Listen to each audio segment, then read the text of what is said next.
So good morning, up at the barn today, and not really talking about anything specific today, just sort of like a broad overview of where we're up to in the annex, which is where I am now. So sort of starting in the bathroom, this is the preparation I've made on the waste for the shower tray, which pretty much fills this area here. There's perhaps about, I think it's about 100 ml wider than it needs to be, so I just need to get the tray settled in its final position.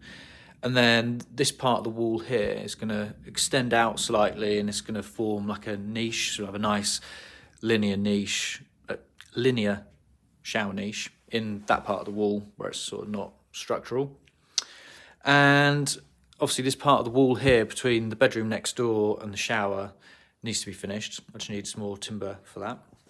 I'm waiting for that to come from the supplier. And the idea here is that I was waiting to find out my stud spacing for the mixer that I was installing, which is going to be around this area here.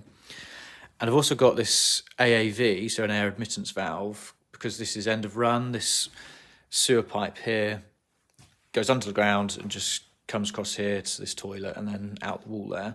So when that flushes, and if you get any sort of blockages to prevent any like siphoning of the trap, that'll prevent that. And also with the mixer being sited there, I thought what would probably be a good idea to do, because we're going to have in the bedroom facing this way, we're going to have some built-in cabinetry. It'd be a good idea to have like an access hatch in this wall here, because then you can access the AAV, you can get to the back of the mixer, say there's a leak or the cartridge needs replacing and it's perhaps fiddly to do from the front with the tiling or whatever. So I just thought I'd future-proof that.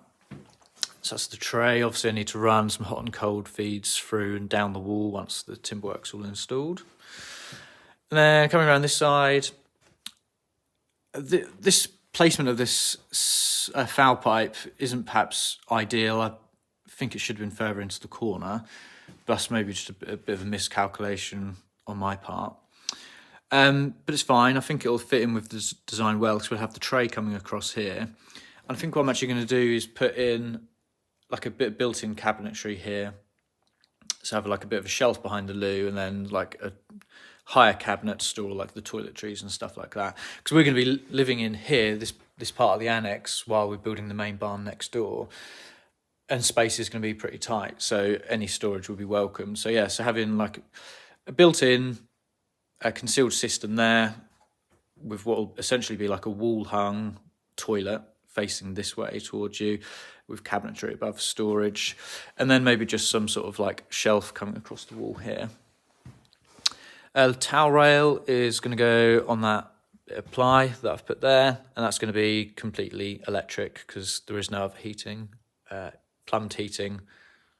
This end of the building, there's no radiators or anything like that. It's all underfloor heating. So rather than running feeds just for that, I thought I'd put it on electric, and then in the summer it's like a programmable electric towel rail, so you can have its own program separate to the heating, so you can still dry your towels. You haven't got soggy towels, even though the heating's not on. And then coming around this side, I'm going to run a waste pipe through this partition wall here. It's not a partition wall, but it's not structural to the mezzanine floor, so I can get away with running a waste pipe through here to this area here, which is sort of a bit of a head scratcher at the minute. I haven't decided exactly what I'm going to do. So I've got some nice, really big bits of this limestone, like big flagstones, which I've decided I'm going to build into the wall here to form like a countertop. I've got some bits that have got a really nice flat top on them, so I can have like a countertop, sink and tap. So I'm going to run some like hot and cold feeds down, have them come through the wall here underneath the basin, take the waste that way. But it's really the depth, because it's not particularly deep. It's only about, I think it's 200 deep that side and about 300 deep this side. And the access is like a door width here. So I think you could get away with it coming in a bit, but most countertop basins tend to be around 300, 400 mil. So I think the basin overlapping the walkway would look a bit crap. So I need to decide exactly what I'm going to do there. And that sort of takes us to the end of the bathroom. So that'll be done. It'll have like an outward opening door up against the lime there. And yeah, that's pretty much it. Around this side, this is the area for the spiral staircase, which you can see where the central post goes there. And that heads up that way. The entry angle is around here, so this will be the first tread, and it does a 180, so it goes up and around, and you come out facing that way. And yeah, it should have a nice amount of light because there'll be some form of balustrade along this side, but the light from that velux should come down into this stairwell. But I've also got some internal glazing, 2 slivers that I'm going to put sort of like in an offset pattern, so like one rectangle around here and another rectangle around there, to get some sort of borrowed light from both that velux and that window there. So that shouldn't feel, although there's no window, that should feel like quite nice, not too gloomy, and have a couple of wall lights. And given where this first tread is here, heading up sort of anti-clockwise, there should be a fair amount of space under the stairs here for like some sort of cabinet or something like that. And then heading this way into this bedroom, it'll have a door opening in that direction up against that stud wall. And this has got enough room for a king-size bed up against this sort of false dwarf wall I've put in there. So the idea is that the king bed would come around here. There's a bit of space, not usable space, but a bit of space at the end of the bed there. And this will sort of form, because you haven't got the width for bedside tables, this will form a countertop here, which will sort of form the bedside tables. I'm thinking having a cabinet sort of going up in the middle and then getting broader as it goes a bit higher. So you'll have sort of like these cubby recesses, which would be, like I say, like a bedside table sort of thing. And then on this wall, obviously you've got the door closing, folding back against the wall there to perhaps about here. So there'll be room for some sort of like dresser or set of drawers or something like that. And then obviously you've got the view down the valley from there, which I think is great. Not really too much more to say about that area. Obviously this, like I said, this stud wall needs to go up here, which would sort of form the back wall separating this area. Plenty of like acoustic insulation and stuff to go in here. And like I said, at the back of that cabinet, an access hatch, which will let you get to that AAV in the back of the mixer. So this leads sort of onto the main living area, which is all vaulted, where we've got the mezzanine floor back there. I suppose I should probably show you the mezzanine floor, actually.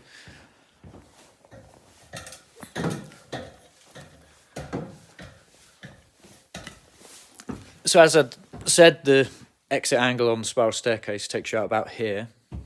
And the plan for this wall here is, this is within the timbers of this truss is going to be plasterboarded in these 2 lower sections.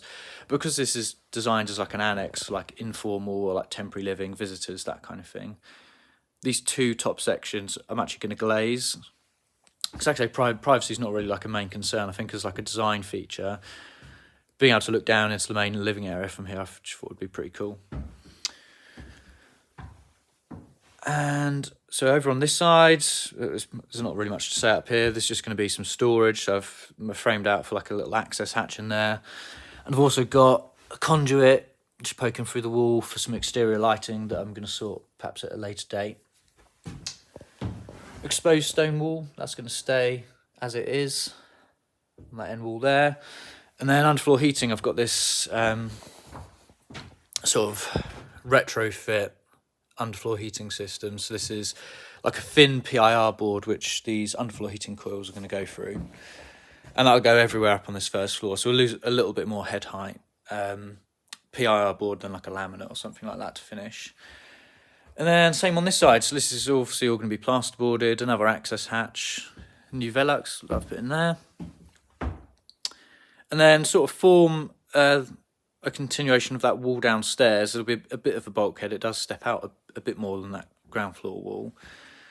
But this is going to be like a mini plant room area because I've got an extractor fan for the downstairs bathroom, which is coming through that preparation that I've made in there. So that'll come sort of along the back of the eaves there and drop down into the ceiling, into the bathroom ceiling downstairs. So it's like an inline fan. And then on that end wall there is where the manifold is going to go for the upstairs underfloor heating. So there's a service void that I've planned to sort of go underneath those veluxes there and come from what is like the mini plant room, not really plant room, cupboard, but like a boiler cupboard with the main underfloor heating manifold and the boiler, the consumer unit for the annex and all that kind of thing. So yeah, that's sort of what I've got planned upstairs. So it's additional storage, and then, like I say, a bit more of a crawl space, because you never know, probably are going to have to do some sort of maintenance on that manifold. So yeah, that's it for up here. Let's go back downstairs.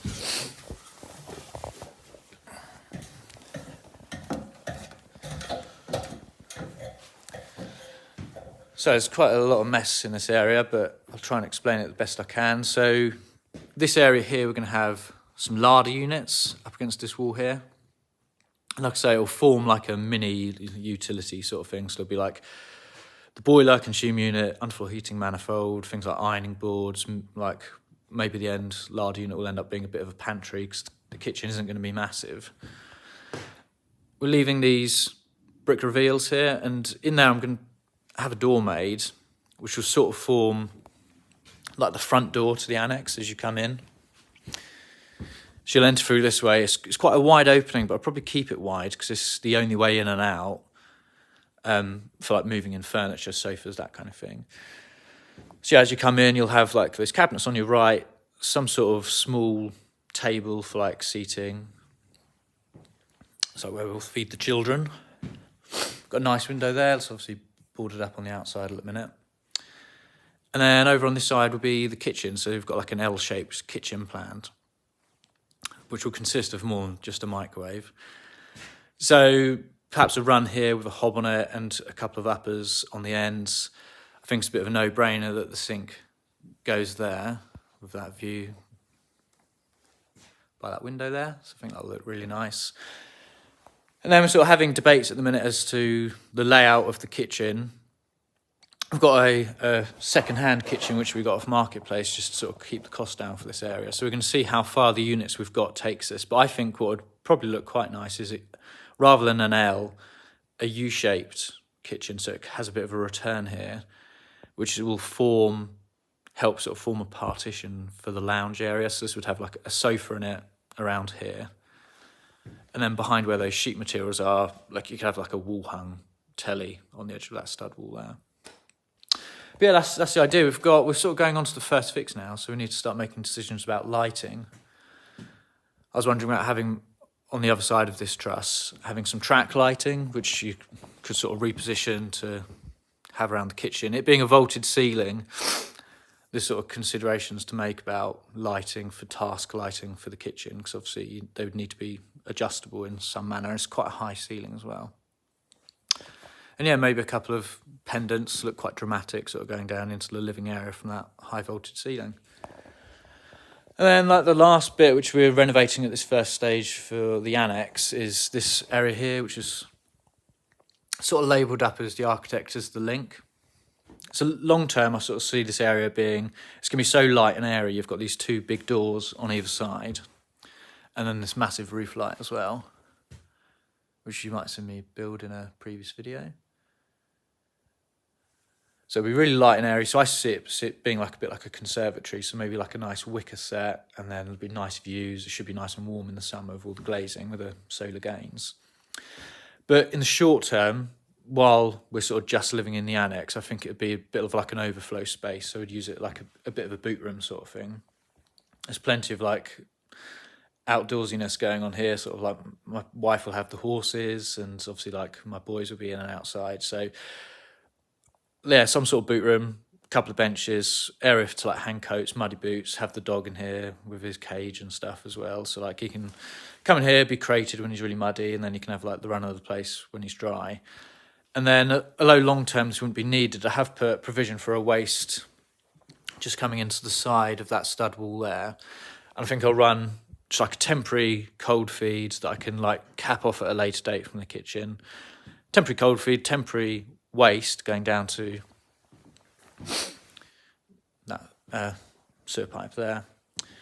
For like a washing machine tumble dryer, because although that sort of wouldn't be essential in the annex later on down the line, obviously we're going to need a place to wash our clothes while we're living in here. So that is the plan, that is the gist of it. And then this will be boarded up here while we continue on to the main barn, which might be a video for another day.